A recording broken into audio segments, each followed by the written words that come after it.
नमस्कार। बिहार मिथिला न्यूज़ के आज के विशेष कार्यक्रम में आपका स्वागत है। मैं हूं तलत परवीन।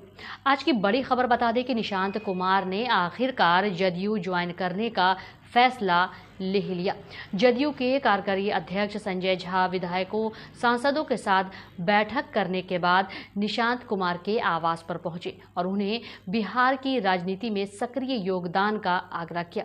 वहीं निशांत कुमार आज जदयू ज्वाइन करेंगे और साथ ही पूरे बिहार का भ्रमण कर जनता को बताएंगे कि जदयू और मजबूत होगी। ऐसे में संजय झा की भूमिका अहम मानी जा रही है। वहीं इस तरह अब तमाम अटकलों पर भी विराम लग गया है। बिहार की राजनीति में हमेशा करवट और चर्चाओं का बाजार गर्म रहता है ताकि राजनीति गर्म रहे और राजनीतिक दल के नेता एक्टिव रहे।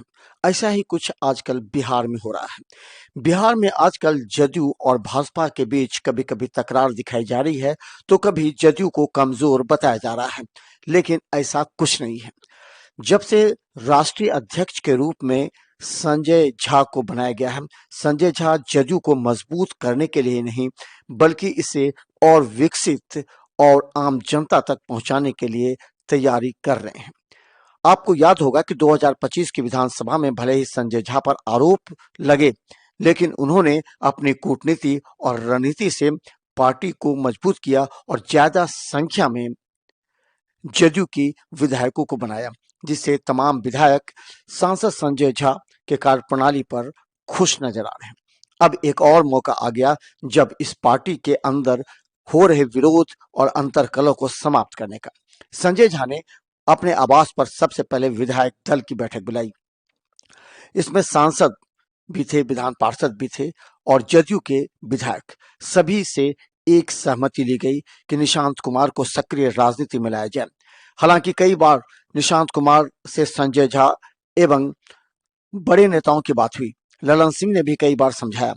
अंत में संजय झा, ललन सिंह समेत तमाम वरीय नेताओं की बात को मानते हुए निशांत कुमार ने यह फैसला लिया कि वह पार्टी में आएंगे और सक्रिय राजनीति में आएंगे, क्योंकि उन्होंने साफ देखा कि वह गत 5 दिनों से जिस तरह का एक खेल खेला जा रहा है और जदयू को कमजोर बताया जा रहा है, जिस तरह ये बताया जा रहा है कि नीतीश कुमार अब बिहार छोड़कर दिल्ली चले जाएंगे, इससे उस पर असर पड़ेगा।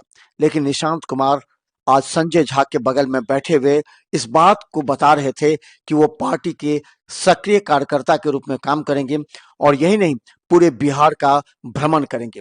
खासकर बता दें, जदयू का जो बेस वोट बैंक है उसे तोड़ने का साजिश विरोधियों के द्वारा निश्चित तौर पर रची जा रही है। ये बताया जा रहा है कि निशांत कुमार राजनीति में नहीं आएंगे।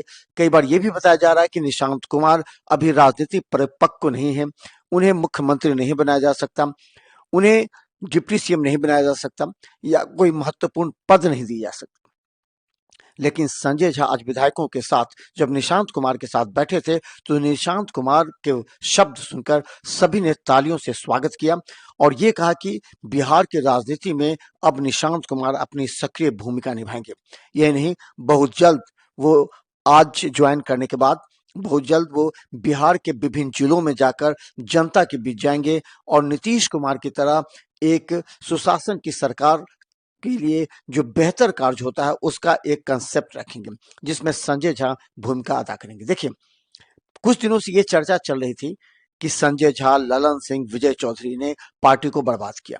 ये वो लोग थे जिन्हें 2025 के विधानसभा चुनाव में टिकट नहीं मिला या जिन लोगों की टिकट कट गई या उन लोगों को ज्यादा प्रश्रय नहीं दिया गया, क्योंकि जदयू इस बार पूरी तरह संजय झा, ललन सिंह एवं तमाम वरीय नेताओं के आइडियोलॉजी पर चलकर इस बार विधानसभा में अधिक संख्या में अपने उम्मीदवार को जिताने में सफल रहे और इसका क्रेडिट भी इन तमाम वरीय नेताओं को जा रहा है।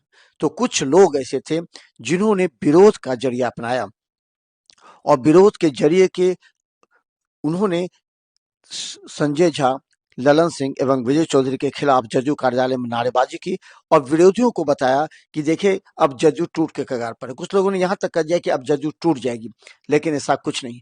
संजय झा इस विपरीत परिस्थिति में भी कमजोर नहीं हुए।